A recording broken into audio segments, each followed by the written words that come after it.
Media का प्रतिनिधित्व करने वाले प्यारे पत्रकार बंधु, आप सभी का आज के कार्यक्रम में स्वागत है। भारत के मन की बात मोदी के साथ ये कार्यक्रम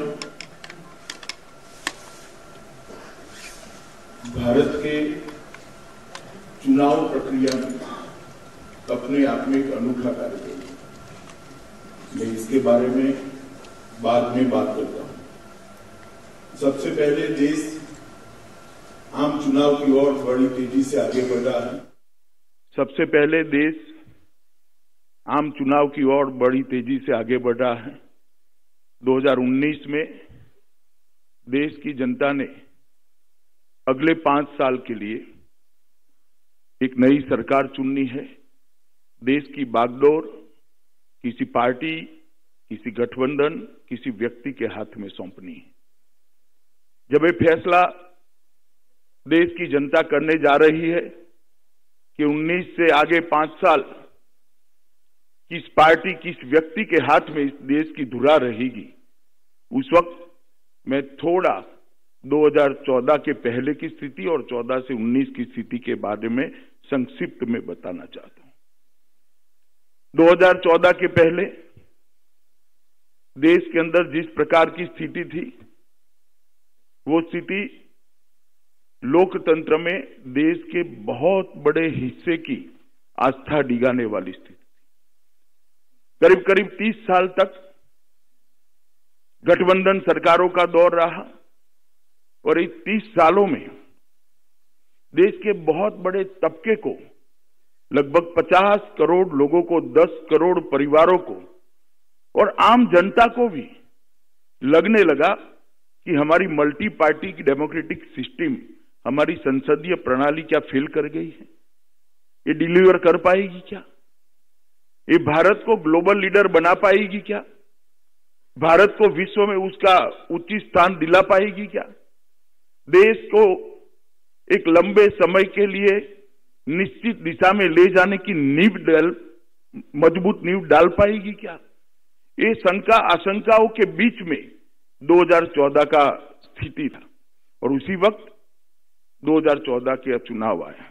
उसके पहले 30 साल तक पॉपुलिस्ट नीति, तुष्टीकरण, इसके कारण देश की समस्याओं के निवारण के लिए कोई लंबे समय की योजनाएं नहीं बनी, कोई दूरदृष्टि के साथ कठोर कदम नहीं उठाए गए, देश में परिवर्तन लाने वाले फैसले नहीं लिए गए, देश की समस्या का निवारण करने के लिए कोई सुदीर्घ नीति बनाने का बिल्कुल अभाव दिखाई पड़ता था। 50 करोड़ गरीबों के जीवन स्तर को ऊपर उठाने के लिए, उनके जीवन में बदलाव लाने के लिए टुकड़ों टुकड़ों में लोक लुभावन योजनाओं में बजट को जाया किया गया। अर्थतंत्र की सारी डिसिप्लिनों को तोड़कर सिर्फ चुनाव जीतने के पर्पज से पॉपुलिस्ट वादे किए गए, पॉपुलिस्ट योजनाएं लाई गई, जिसके कारण देश के अर्थतंत्र के सारे पैरामीटर्स औंधे मुंह गिरने लगे। फाइनेंशियल डिसिप्लिन की धज्जियां उड़ गई। सुरक्षा के लिए, सीमाओं की सुरक्षा के लिए, सेना के आधुनिकीकरण के लिए एक वैज्ञानिक अभिगम से लंबे समय की एक रणनीति बनाने का जो जरूरियात था, वो भी दिखाई नहीं पड़ता था। युवा देश के विकास के साथ जुड़े, कृषि देश के अर्थतंत्र में सबसे ज्यादा कंट्रीब्यूशन करने वाला एक फैक्टर बने, इस दिशा में कोई रणनीतिक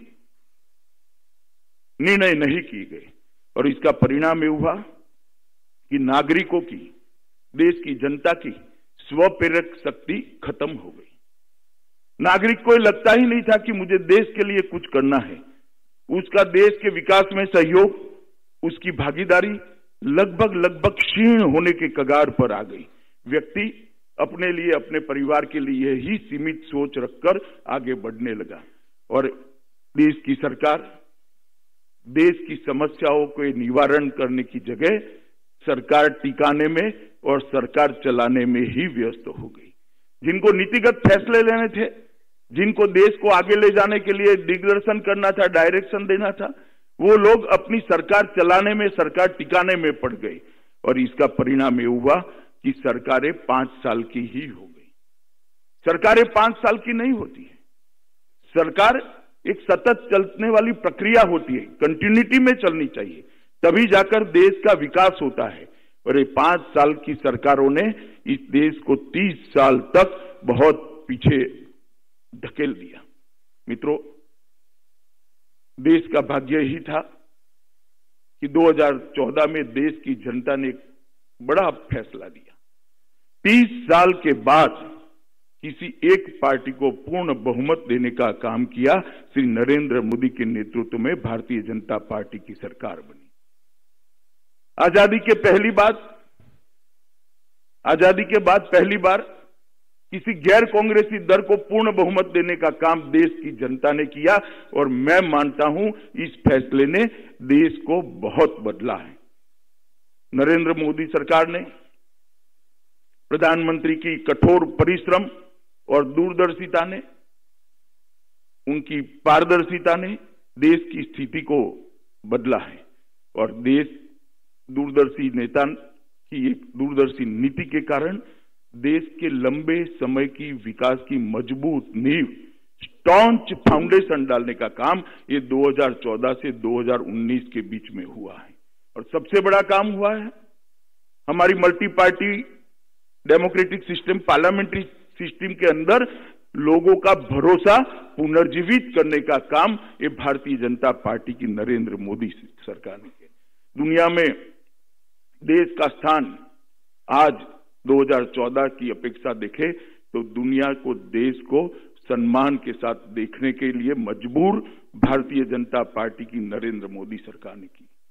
सुरक्षा, कृषि, अर्थतंत्र के अनुशासन, उसकी दृष्टि से निर्णायक और कठोर कदम उठाए गए और इसके कारण एक परिवर्तन दिखाई पड़ता है।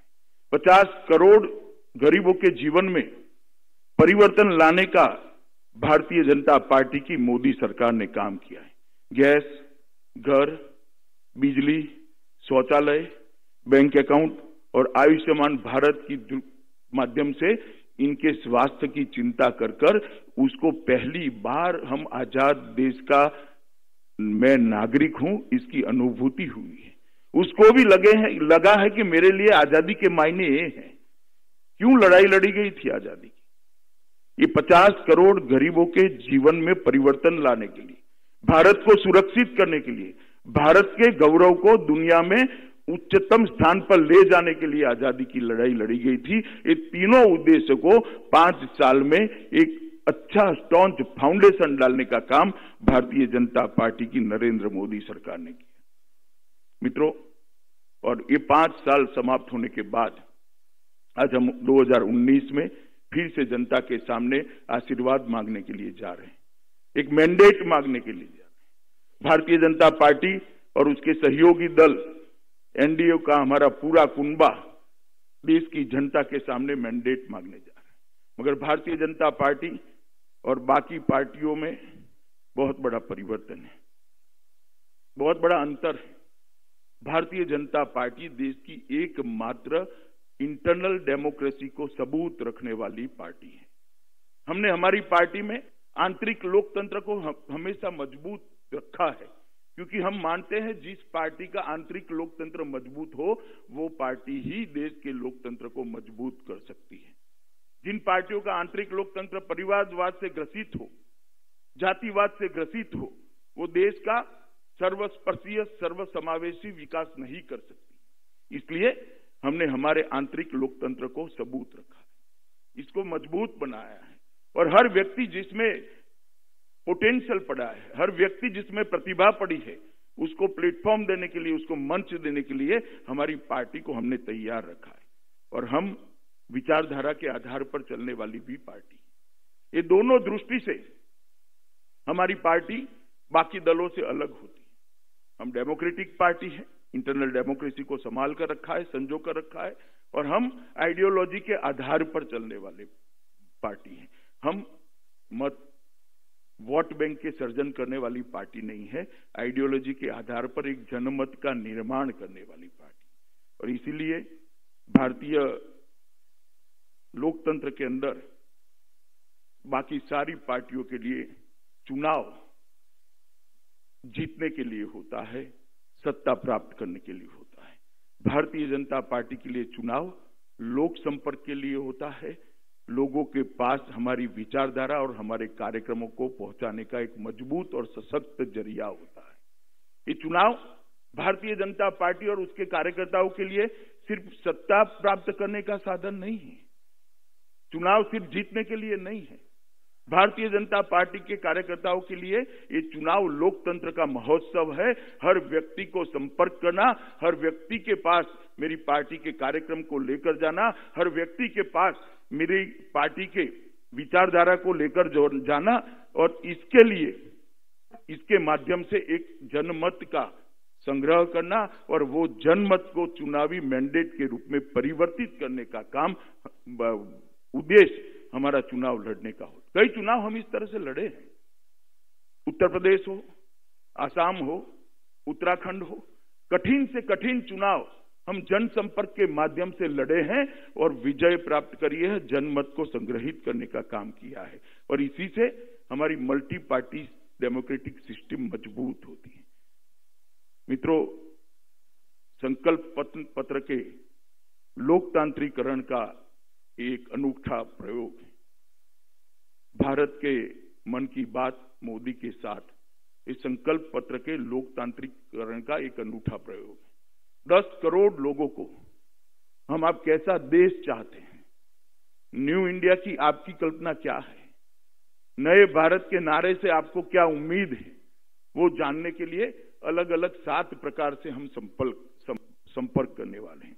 देश के 10 करोड़ परिवारों का संपर्क एक बहुत बड़ा अभियान होता है और हमारी 10 करोड़ कार्यकर्ता की 11 करोड़ कार्यकर्ता की फौज एक महीने के अंदर ये 10 करोड़ परिवार का संपर्क लेकर इनकी अपेक्षा हमसे क्या है, इसकी अपेक्षा सरकार से क्या है, इनकी अपेक्षा मोदी जी के नेतृत्व से क्या है, उसको सुनने का प्रयास करेगी, जानने का प्रयास करेगी और इसको संकलित कर कर अंततोगत्वा श्री राजनाथ सिंह जी की अध्यक्षता में जो कमेटी बनी है, वो संकल्प पत्र समिति उसका संकल्प पत्र बनाकर जनता के सामने जाए। 1 महीने तक वेबसाइट के माध्यम से, व्हाट्सएप के माध्यम से, ईमेल के माध्यम से, मिस कॉल के माध्यम से और 300 रथ देश भर में स्ट्रिंगर के साथ ये सुझावों को लेने के लिए घूमने वाले हैं, जो आने वाले सुझाव का रिकॉर्डिंग करेंगे। मतपेटी भी लगभग 7700 मतपेटी देश के 4000 विधानसभा क्षेत्रों के अंदर अलग अलग स्थान पर लेकर हमारे कार्यकर्ता जाएंगे और लोगों के पास से हम सुझाव लेंगे। और घर घर संपर्क के माध्यम से भी मोदी जी के पत्र के साथ बड़ी विनम्रता से अगली सरकार अगर हमारी बनती है, मोदी जी का नेतृत्व के पास से आपकी क्या अपेक्षा है, ये देश की जनता के पास से हम जानना चाहेंगे। और इसके संकलन के लिए लगभग हर राज्य में 20 लोगों का टीम बना है।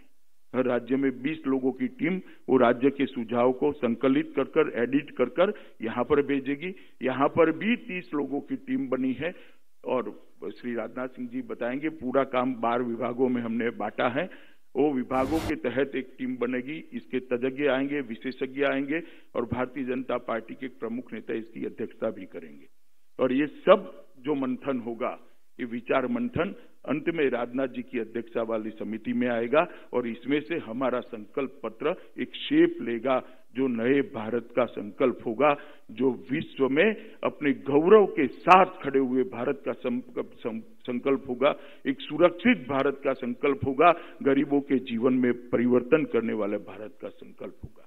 मोदी जी के लोकप्रिय और करिश्माई नेतृत्व में भारतीय जनता पार्टी चुनाव लड़ने जा रही उस वक्त हम सब भारतीय जनता पार्टी के कार्यकर्ता चाहते हैं कि देश की जनता इसके अंदर भागीदारी करे। ये कार्यक्रम देश की जनता की हिस्सेदारी के अलावा सफल नहीं हो सकता। इसलिए मैं देश की जनता को भारतीय जनता पार्टी के अध्यक्ष के नाते आज अपील करना चाहता हूं कि भारत की बात, भारत के मन की बात श्री मोदी जी के साथ ये कार्यक्रम भारतीय जनता पार्टी का नहीं है। ये कार्यक्रम भारत की जनता का है। ये कार्यक्रम भारतीय जनता पार्टी के नहीं है। ये कार्यक्रम भारत को सुरक्षित बनाने के लिए, ये कार्यक्रम भारतीय जनता पार्टी की सरकार बनाने के लिए नहीं है। ये कार्यक्रम भारत के गरीब का जीवन स्तर उठाने के लिए है। ये कार्यक्रम भारत की भाजपा की सरकार बनाने के लिए नहीं है। ये कार्यक्रम देश के गौरव को दुनिया में प्रस्थापित करने के लिए, आसमान की ऊंचाई तक ले जाने के लिए है और ये कार्यक्रम नए भारत के निर्माण के लिए। अतः मैं पार्टी के अध्यक्ष के नाते सभी देशवासियों को अपील करना चाहता हूं, ये कार्यक्रम के लिए अनेक जरियों से हमारे कार्यकर्ता आपके साथ आएंगे। आपसे मेरा करबद्ध निवेदन है, इसमें आप सहयोग करिए। आपके सुझाव का बहुत बड़ा मूल्य है। इसी से देश बनने वाला है, इसी से देश आगे बढ़ने वाला है। आपके सुझाव को हम अमूल्य मानते हैं। आपके सुझाव कृपया हमें दीजिए। राजनाथ जी की अध्यक्षता में हम इसमें से हमारा संकल्प पत्र बनाएंगे। संकल्प पत्र लेकर आपके पास आएंगे और मोदी जी की सरकार, भाजपा की सरकार फिर से बनाने के लिए आपका आशीर्वाद मांगेंगे। मैं ऐसा करता हूं, देश की जनता इसको अच्छा प्रतिसाद देगी। और मीडिया के मित्रों से भी मेरी विनती है कि एक नया प्रयोग है अपने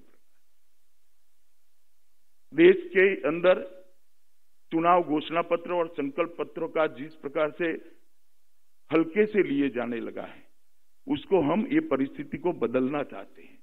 और चुनाव घोषणा पत्र लोकतंत्र के अंदर चुनाव प्रक्रिया में बहुत महत्वपूर्ण अंग होता है। इसकी प्रतिष्ठा हम पुनः प्रस्तापित करना चाहते हैं। तो मीडिया बंधुओं से भी मेरी विनती है कि सभी लोग इस प्रयास में, इस प्रयोग में हमारी मदद करें और इस प्रयोग को सफल बनाए। ये प्रयोग केवल भारतीय जनता पार्टी के लिए नहीं है, देश के लोकतंत्र की नींव को मजबूत करने के लिए है। आप सभी आज यहाँ पर आए हैं। मैं पुनः एक बार आपका स्वागत कर मेरी बात समाप्त करता हूँ। नमस्कार।